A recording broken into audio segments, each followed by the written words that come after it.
Hello, good morning everyone. किਵੇਂ ਹੋ ਤੁਸੀਂ ਸਾਰੇ? So now we are continuing with the module C, which is caregiver training in chronic mental illness, dismental, mental and other disability conditions. So unit first ਨਾਲ proceed ਕਰਾਂਗੇ ਜਿਹੜੀ ਕਿ brain ਦੀ introduction ਹੈਗੀ ਕਿਉਂਕਿ mental mental ਨਾਲ related ਹੈਗਾ so mental is basically the mind so mind ਦੇ ਵਿੱਚ ਸਭ ਤੋਂ ਪਹਿਲੀ ਗੱਲ ਕੀ ਆਉਂਦੀ ਹੈ ਬ੍ਰੇਨ ਕਿਉਂਕਿ ਬ੍ਰੇਨ ਨਾਲ ਹੀ ਜਿਹੜਾ ਅਸੀਂ ਜਿਹੜੀ ਸਾਡੇ ਡੇਲੀ ਐਕਟੀਵਿਟੀਜ਼ ਹੈਗੀਆਂ ਉਹ ਸਾਰੀਆਂ ਬ੍ਰੇਨ ਤੋਂ ਹੀ ਕੰਟਰੋਲ ਹੁੰਦੀਆਂ ਨੇ ਸੋ ਜਿਹੜਾ ਹੈਗਾ ਅਸੀਂ ਕੀ ਕਰਨਾ ਹੈ ਅੱਜ ਪੜਾਂਗੇ ਬ੍ਰੇਨ ਦੇ ਬਾਰੇ ਫਰਸਟ ਆਫ ਆਲ ਇਹ ਲੈਕਚਰ ਮੈਂ ਇੰਨੀ ਜਲਦੀ ਕੰਪਲੀਟ ਨਹੀਂ ਕਰੂੰਗੀ ਕਿਉਂਕਿ ਮੈਂ ਤੁਹਾਨੂੰ ਇਹਨਾਂ ਦੇ ਪਹਿਲਾਂ ਵੀ ਬਹੁਤ ਸਾਰੇ ਇਦਾਂ ਦੇ ਯੂ نو ਲਿੰਕਸ ਫਾਰਵਰਡ ਕਰ ਚੁੱਕੀ ਹਾਂ ਸੋ ਦੈਟ ਤੁਹਾਨੂੰ ਸਮਝਣ ਚ ਥੋੜੀ ਬਹੁਤ ਈਜ਼ੀ ਹੋ ਜਾਵੇ ਜਦੋਂ ਮੈਂ ਤੁਹਾਨੂੰ ਮੇਨ ਲੈਕਚਰ ਭੇਜਾਂ ਸੋ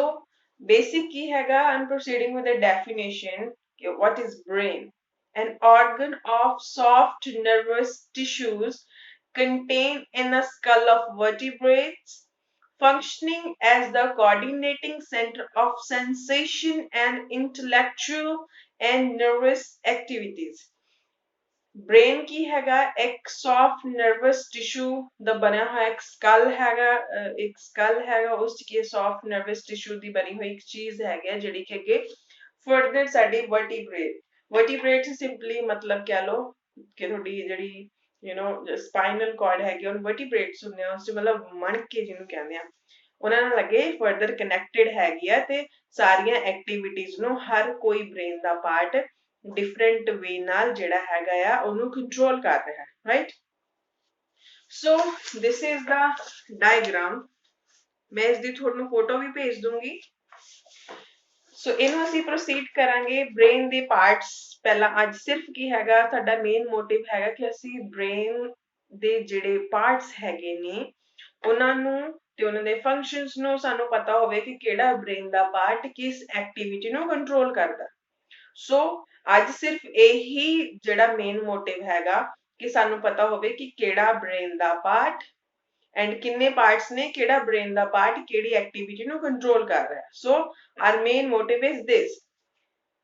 first is so we have 1 2 3 4 5 6 6 parts of brain so first one is frontal lobe second is perinatal lobe occipital lobe temporal lobes this is cerebrum and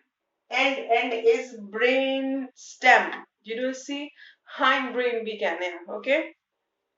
so frontal lobe frontal ਜਿਹੜਾ this front ਤੇ ਹੈ frontal lobe ਦਾ function ਕੀ ਹੈਗਾ thinking ਨੂੰ memory ਨੂੰ behaviour ਨੂੰ ਤੇ movements ਨੂੰ control ਕਰਨਾ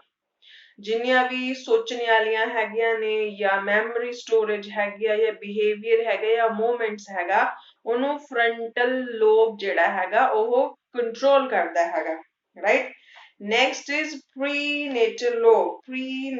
lobe ਲੈਂਗੁਏਜ ਤੇ ਟੱਚ ਮਤਲਬ ਜਿਹੜੀ ਵੀ ਅਸੀਂ ਲੈਂਗੁਏਜ ਬੋਲਣੀ ਹੈਗੀ ਆ ਕਿਸ ਢੰਗ ਨਾਲ ਬੋਲਣੀ ਹੈਗੀ ਆ ਐਂਡ ਟੱਚ ਸਾਨੂੰ ਕੋਈ ਟੱਚ ਕਰ ਰਿਹਾ ਅਸੀਂ ਕਿਸੇ ਨੂੰ ਟੱਚ ਕਰ ਰਹੇ ਹੋ ਸਪੋਜ਼ ਲਾਈਕ ਮੈਂ ਇਹ ਫੋਨ ਨੂੰ ਟੱਚ ਕੀਤਾ ਐਂਡ ਮੈਨੂੰ ਲੱਗੇ ਕਿ okay this is very sleek right so ਸਾਨੂੰ ਪਤਾ ਲੱਗ ਗਿਆ ਕਿ ਓਕੇ ਇਹ ਜਿਹੜਾ ਲੈਂਗੁਏਜ ਤੇ ਟੱਚ ਐਕਟੀਵਿਟੀਜ਼ ਨੂੰ ਕੰਟਰੋਲ ਕਰਦਾ that is parietal lobe next is temporal lobe this region okay temporal lobe hearing learning and feeling मतलब ਕਿਹੜੀਆਂ ਕਿਹੜੀਆਂ ਐਕਟੀਵਿਟੀਜ਼ ਨੂੰ ਕੰਟਰੋਲ ਕਰਦਾ ਹੈ ਹੀਅਰਿੰਗ ਨੂੰ ਸੁਣਨ ਨੂੰ ਲਰਨ ਕੋਈ ਵੀ ਚੀਜ਼ ਤੁਸੀਂ ਸਿੱਖ ਰਹੇ ਹੋ ਪੜ੍ਹ ਰਹੇ ਹੋ ਸੁਣ ਰਹੇ ਹੋ ਉਹਨੂੰ ਮੈਂ ਆਪਣੇ ਦਿਮਾਗ 'ਚ ਸੋਚ ਸਮਝ ਕੇ ਸਟੋਰ ਕਰਨਾ ਲਰਨ ਕਰਨਾ ਓਕੇ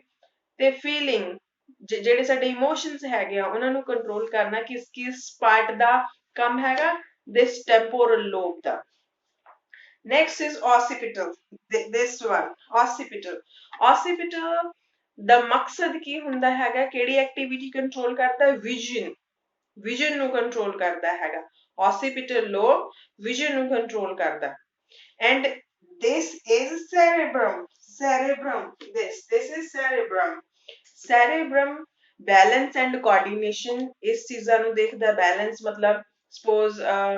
ਅਸੀਂ ਤੁਰ ਰਹੇ ਹਾਂ ਅਸੀਂ बैलेंस ਬਣਾ ਕੇ ਤੁਰਨਾ ਕੋऑर्डिनेशन ਬਣਾ ਕੇ ਤੁਰਨਾ ਜਿੰਨੀਆਂ ਵੀ ਇਸ ਚੀਜ਼ ਨਾਲ ਜਿਹੜਾ ਅਸੀਂ ਇਕੁਇਲਿਬ੍ਰੀਅਮ ਨਾਲ ਰਿਲੇਟਡ ਕੋਈ ਵੀ ਚੀਜ਼ बैलेंस ਹੈ ਕੋऑर्डिनेशन ਹੈਗਾ ਕੋਆਪਰੇਸ਼ਨ ਹੈਗੀ ਆ ਓਕੇ ਉਹਨਾਂ ਨੂੰ ਸੈਰੇਬ੍ਰਮ ਜਿਹੜਾ ਹੈਗਾ ਕੰਟਰੋਲ ਕਰਦਾ ਹੈਗਾ so this is last is brain stem बिल्कुल एंड ते जिथों अगे थोड़ी रीढ़ दी हड्डी शुरू हो जाती हैगी आ ਉਹ ਵਾਲਾ ਬ੍ਰੇਨ ਦਾ ਪਾਰਟ ਕਿਸ ਚੀਜ਼ ਨੂੰ ਕੰਟਰੋਲ ਕਰ ਰਿਹਾ ਹੈ ਬਰੀਥਿੰਗ ਨੂੰ ਹਾਰਟ ਰੇਟ ਨੂੰ ਐਂਡ ਤੁਹਾਡੇ ਟੈਂਪਰੇਚਰ ਨੂੰ ਸੋ ਲਾਸਟ ਪਾਰਟ ਐਂਡ ਜਿਹੜਾ ਇੰਪੋਰਟੈਂਟ ਹੈਗਾ ਆ obviously ਸਾਰੇ ਪਾਰਟ ਇੰਪੋਰਟੈਂਟ ਨੇ ਬਟ ਇਹ ਜਿਹੜਾ ਬ੍ਰੇਨ ਸਟੈਮ ਜਾਂ ਹਾਈਂਡ ਬ੍ਰੇਨ ਹੈਗਾ ਆ ਇਹ ਕੀ ਹੈਗਾ ਤੁਹਾਡੇ ਕਿਹੜੇ ਪਾਰਟ ਨੂੰ ਕੰਟਰੋਲ ਕਰ ਰਿਹਾ ਹੈ ਕਿਸ ਐਕਟੀਵਿਟੀਜ਼ ਨੂੰ ਕੰਟਰੋਲ ਕਰ ਰਿਹਾ ਹੈ ਬਰੀਥਿੰਗ ਨੂੰ ਹਾਰਟ ਰੇਟ ਨੂੰ ਐਂਡ temperature ਨੂੰ ਸੋ ਮੈਂ ਇੱਕ ਵਾਰੀ ਦੁਬਾਰਾ ਰਿਪੀਟ ਕਰਨਾ ਚਾਹੂੰਗੀ that brain has total 6 parts frontal lobe parietal lobe occipital lobe cerebrum temporal lobe and brain stem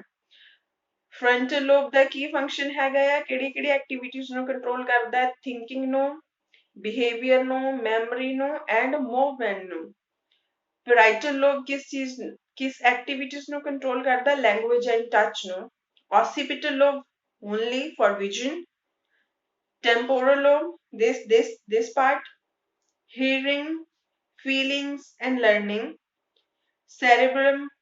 balance and coordination cooperation everything last part is brain stem ਉਹ ਕਿਸ ਚੀਜ਼ ਨੂੰ ਕੋਆਰਡੀਨੇਟ ਕਰ ਰਿਹਾ ਹੈ ਤੁਹਾਡੀ breathing ਨੂੰ heart rate ਨੂੰ and temperature ਨੂੰ ਕਿਉਂਕਿ this is the nearest part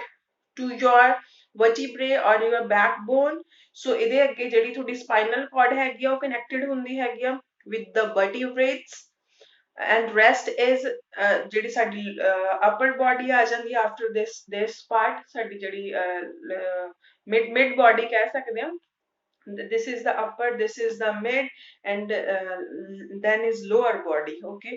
so ਜਿਹੜੀ ਤੁਹਾਡੀ ਮਿਡ ਬੋਡੀ ਹੈਗੀ ਆ ਉਹਨੂੰ ਜਿਹੜਾ ਤੁਹਾਡਾ ਬ੍ਰੇਨ ਸਟੈਮ ਹੈਗਾ ਉਹਨੂੰ ਕੰਟਰੋਲ ਕਰਦਾ ਹੈ ਓਕੇ ਸੋ ਨੈਕਸਟ ਜਿਹੜਾ ਲੈਕਚਰ ਹੈਗਾ ਉਹ ਆਪਾਂ ਕਰਾਂਗੇ ਬੇਸਿਕ ਕਰੈਕਟਰਿਸਟਿਕਸ ਔਰ functions of left end right brain divide कर करके थोड़ा थोड़ा पढ़ांगे सो दैट ਤੁਹਾਨੂੰ ਈਜ਼ੀਲੀ ਸਮਝ ਆਵੇ थैंक यू सो मच